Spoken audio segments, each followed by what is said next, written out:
Permítanme hablar por último a los que oran. Confío en que algunos de los que leen este texto saben bien lo que es la oración y tienen el espíritu de adopción. A todos ellos les ofrezco algunas palabras de consejo fraternal y exhortación.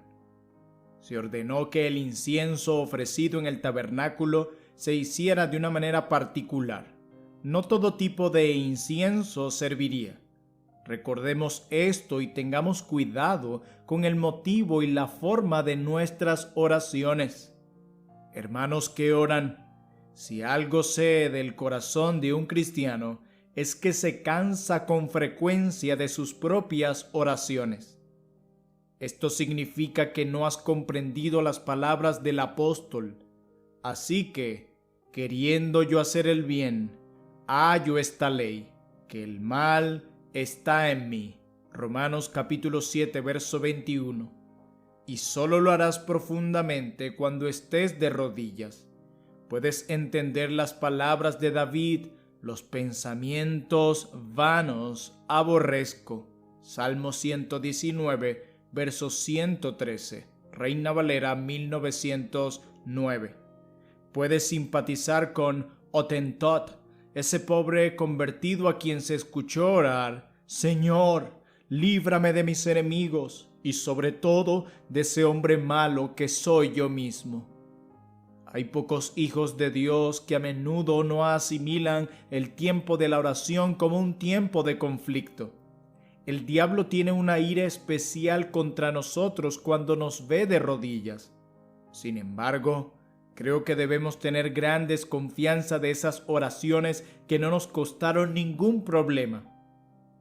Creo que somos jueces muy pobres de la bondad de nuestras oraciones y que la oración que nos agrada menos a menudo es la que más agrada a Dios.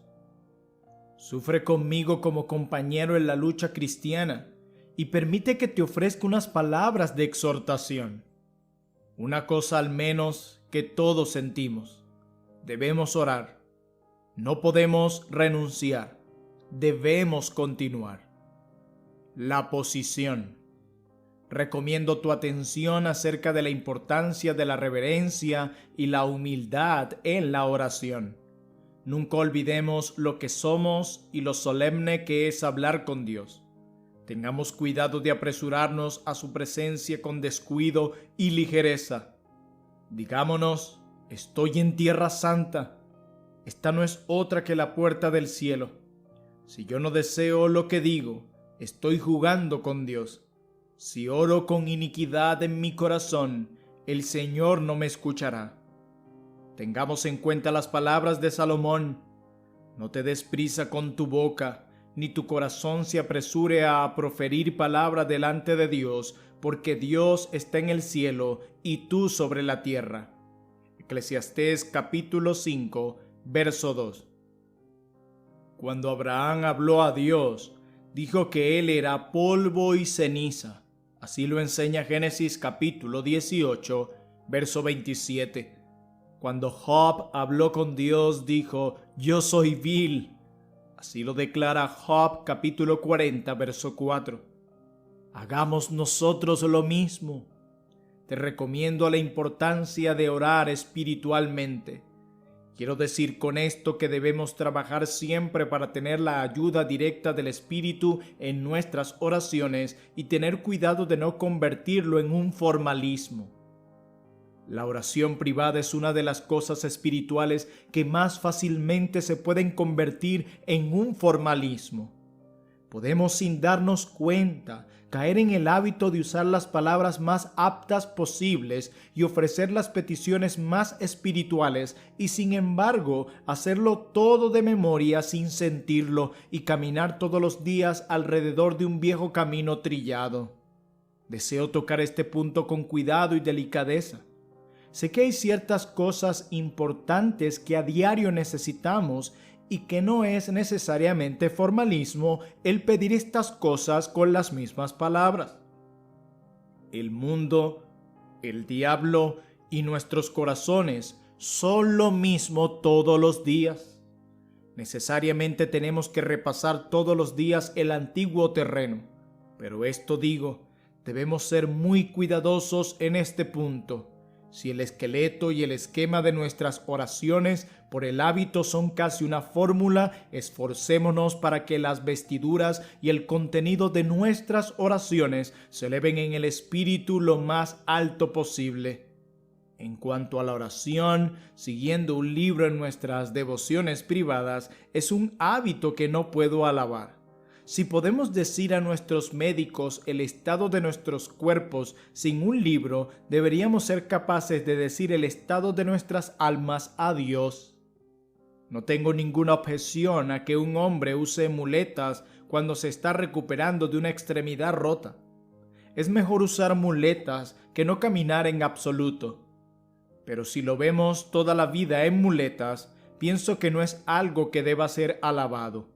Me gustaría verlo lo suficientemente fuerte como para dejar las muletas. La práctica.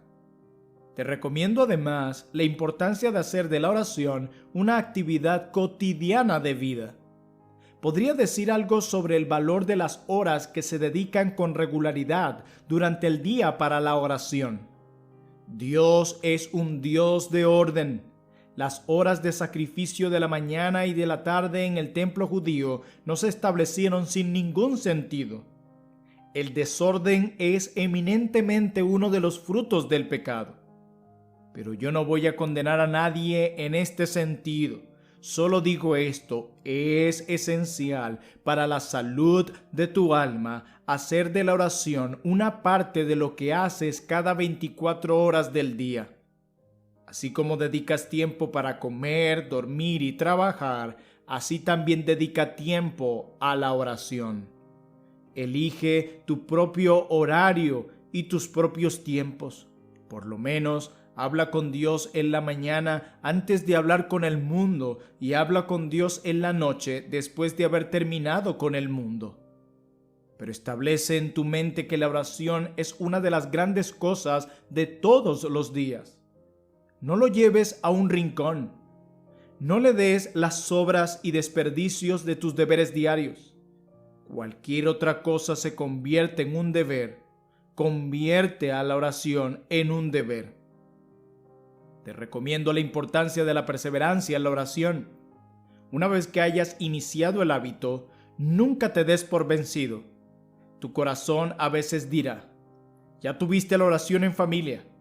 ¿Qué daño podrías tener si dejas de hacer la oración privada?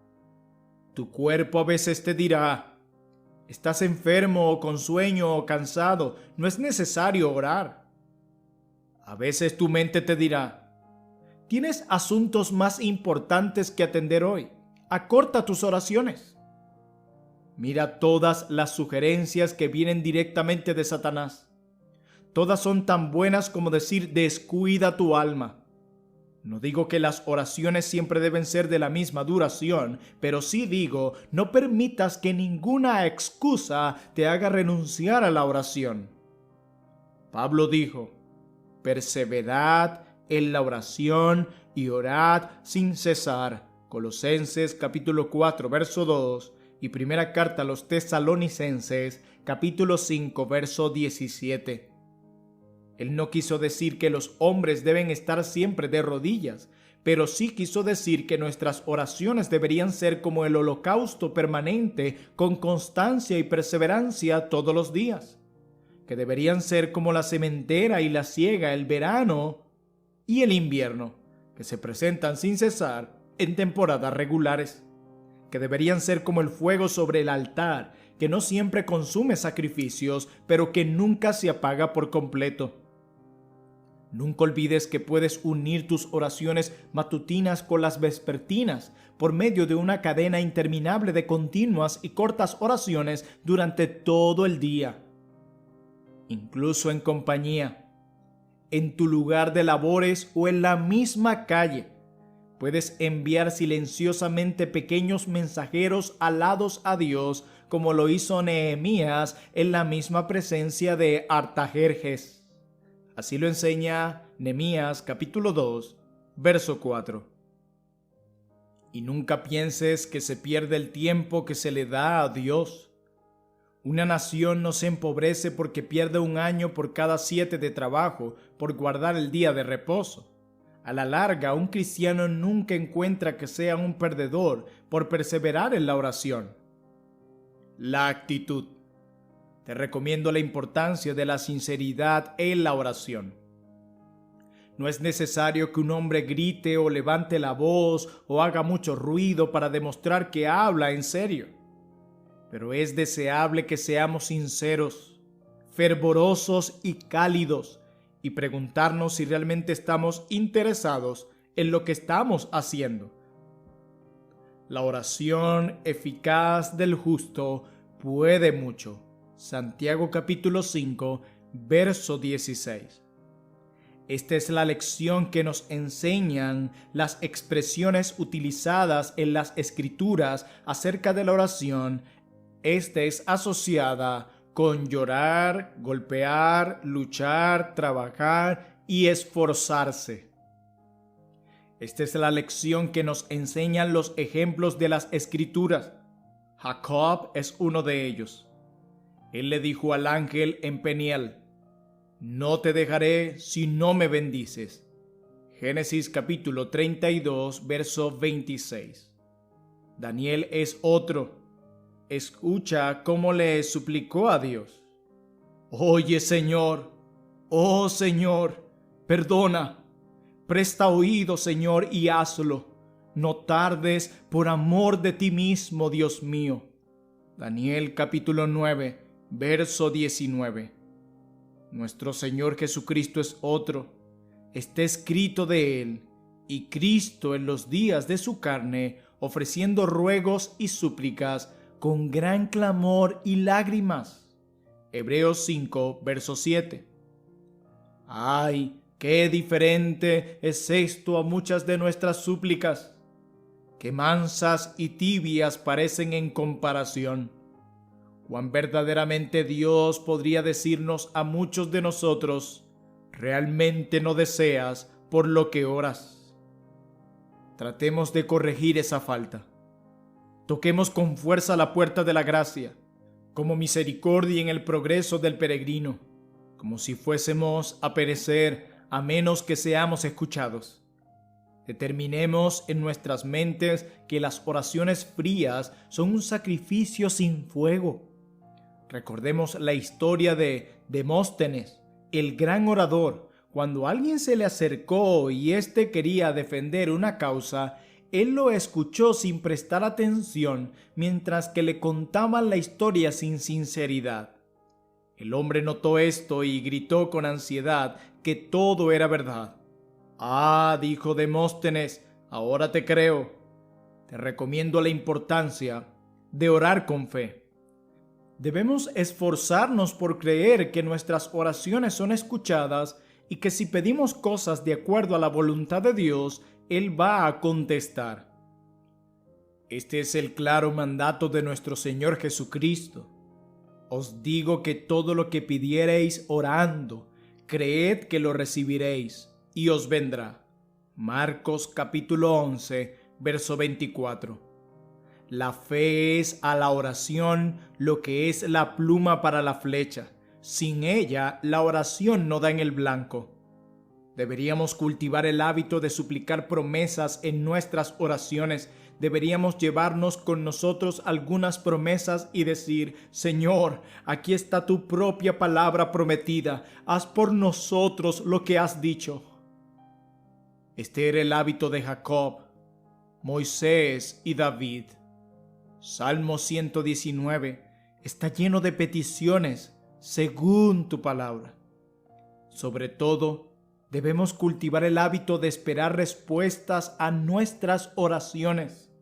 Deberíamos hacer como el comerciante que envía sus barcos a la mar. No deberíamos estar satisfechos a menos que regresen.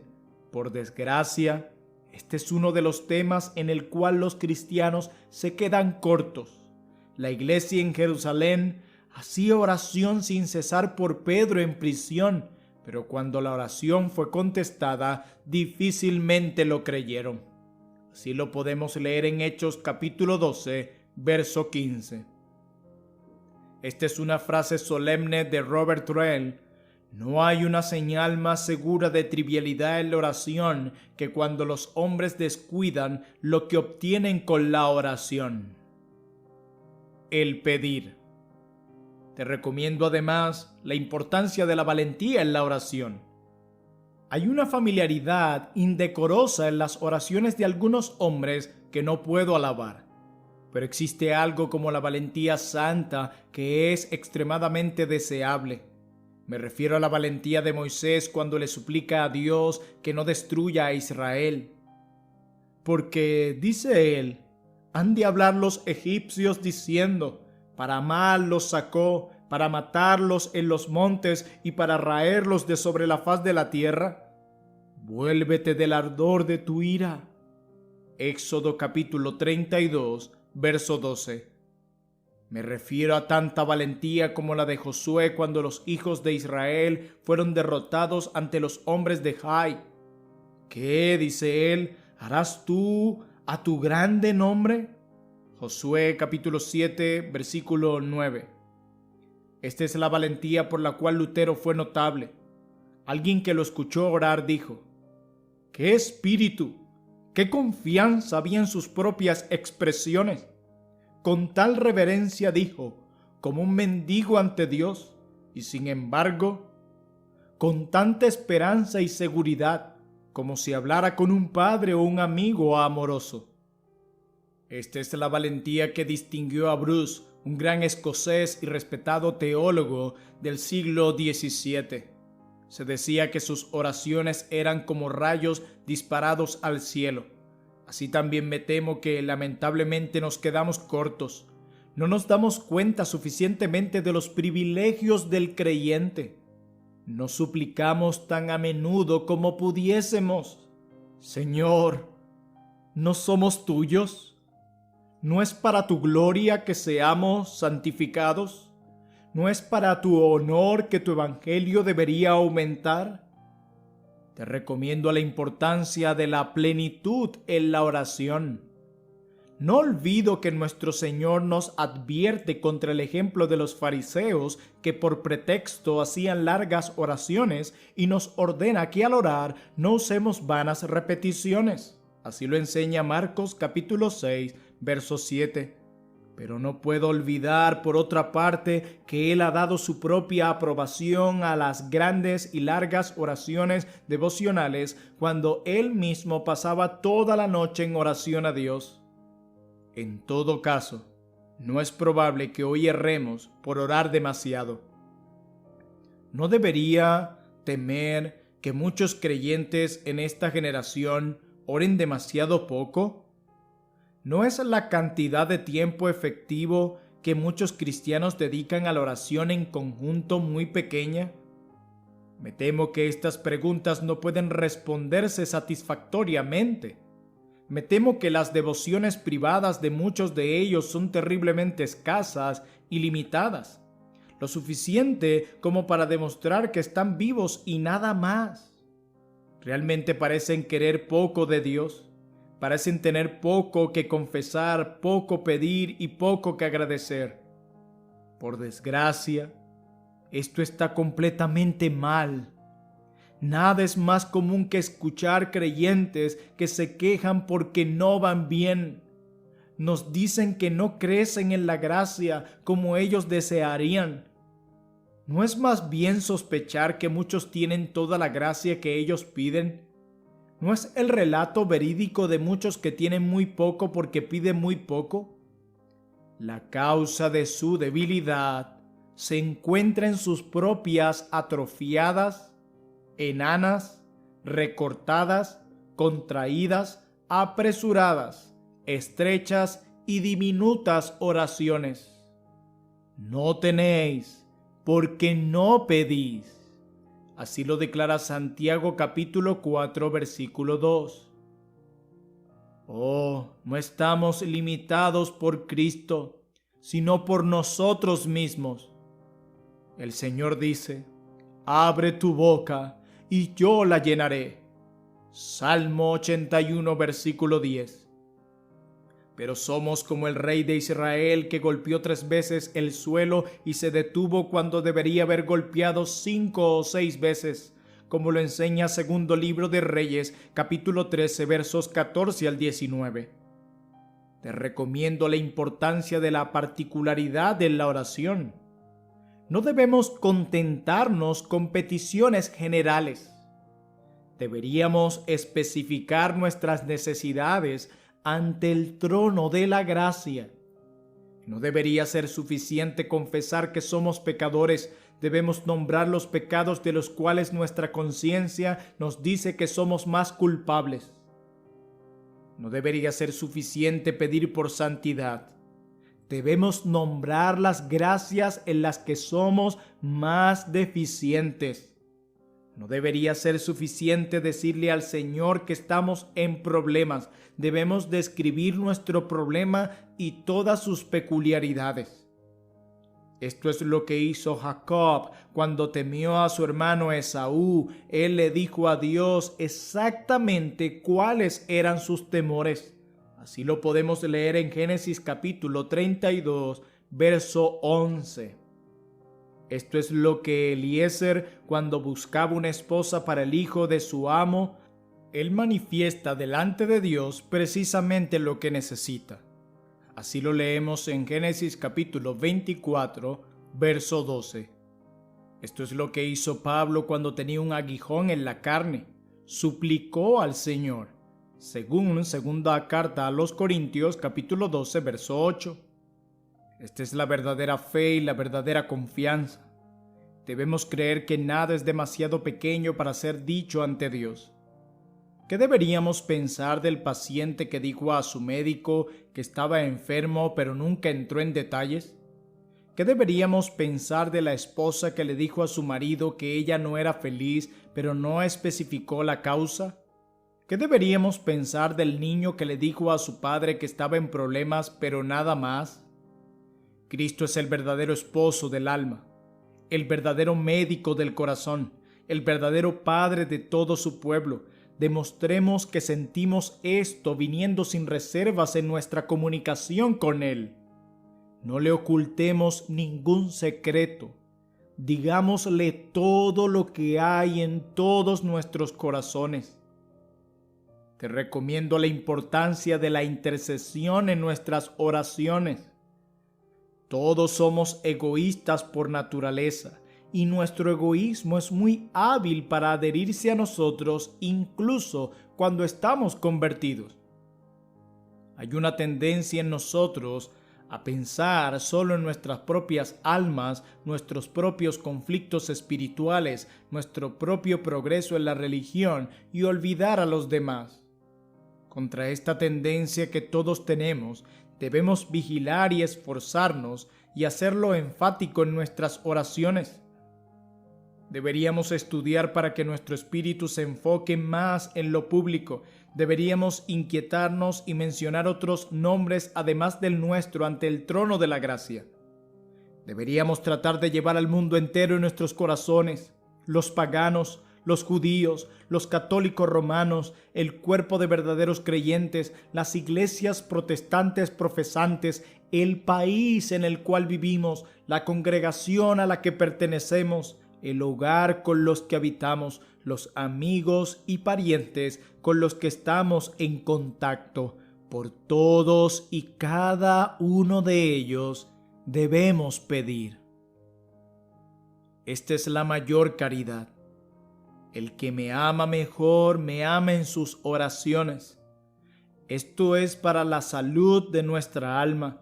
Se amplía nuestra simpatía y se expanden nuestros corazones. Esto es para el beneficio de la Iglesia. Las ruedas de toda la maquinaria para la extensión del Evangelio se mueven por la oración. Hace tanto por la causa del Señor, quien intercede como Moisés en el monte, como los que luchan como Josué en el fragor de la batalla. Esto es ser como Cristo. Él lleva el nombre de su pueblo como su sumo sacerdote ante el Padre. Oh, el privilegio de ser como Jesús. Esto es ser un verdadero ayudante fiel a los ministros. Si tengo que elegir una congregación, Dame un pueblo que ore. Acción de gracias. Te recomiendo la importancia de la acción de gracias en la oración. Sé muy bien que pedirle a Dios es una cosa y alabar a Dios es otra, pero veo una conexión tan estrecha entre la oración y la alabanza en la Biblia que no me atrevo a llamar oración verdadera si la acción de gracias no está presente. No es por nada que Pablo dice: sean conocidas vuestras peticiones delante de Dios en toda oración y ruego con acción de gracias. Filipenses capítulo 4, verso 6. Perseverad en la oración, velando en ella con acción de gracias. Colosenses capítulo 4, versículo 2. Es por misericordia que no estamos en el infierno. Es por misericordia que tenemos la esperanza del cielo. Es por misericordia que vivimos en una tierra de luz espiritual. Es por misericordia que hemos sido hallados por el Espíritu y no nos haya dejado cosechar el fruto de nuestros propios caminos. Es por misericordia que aún vivamos y tengamos la oportunidad de glorificar a Dios de manera activa o pasiva. Seguramente estos pensamientos deberían agolparse en nuestras mentes cada vez que hablamos con Dios. Seguramente nunca deberíamos abrir nuestros labios en oración sin antes bendecir a Dios por la libre gracia por la cual vivimos y por esa bondad amorosa que perdura para siempre. Nunca ha existido un santo eminente que no estuviese lleno de agradecimiento. San Pablo casi nunca escribe una epístola sin comenzar con agradecimiento. Hombres como Whitefield en el siglo pasado y Bickertect en nuestro tiempo abundaban en agradecimientos. Oh lector, si queremos ser brillantes y radiantes luces en nuestros días, deberíamos abrigar un espíritu de alabanza. Que nuestras oraciones sean oraciones de agradecimiento. En guardia. Te recomiendo la importancia de vigilar en tus oraciones. La oración es el punto en la religión en la que más debes estar en guardia. Aquí es donde comienza la verdadera religión, aquí florece y aquí se desintegra. Dime cuáles son las oraciones de un hombre y pronto te contaré el estado de su alma. La oración es el pulso espiritual. Por esto la salud espiritual puede ser probada. La oración es el barómetro espiritual. Por medio de ella podemos saber qué está bien o mal en nuestros corazones. Oh, vigilemos continuamente nuestras devociones privadas. Esta es la sustancia y la médula de nuestro cristianismo práctico. Los sermones, libros, folletos, reuniones de comité y la compañía de hombres piadosos son buenos en cierta manera, pero nunca compensarán el abandono de la oración privada.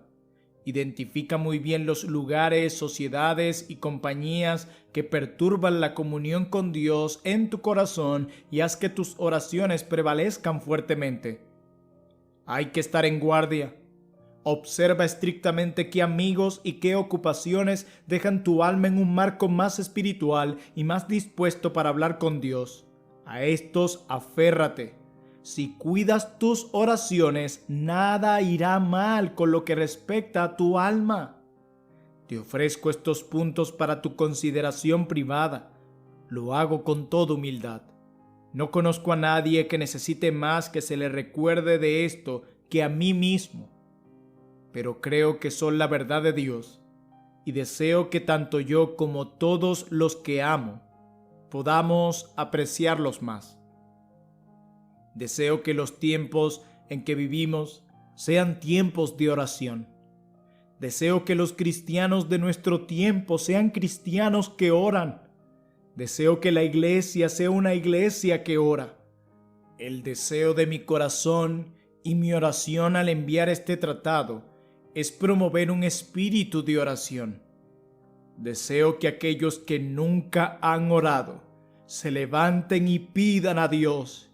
Y quiero que los que oran vean que no están orando mal. Les refirió Jesús una parábola sobre la necesidad de orar siempre y no desmayar. Lucas capítulo 18, verso 1.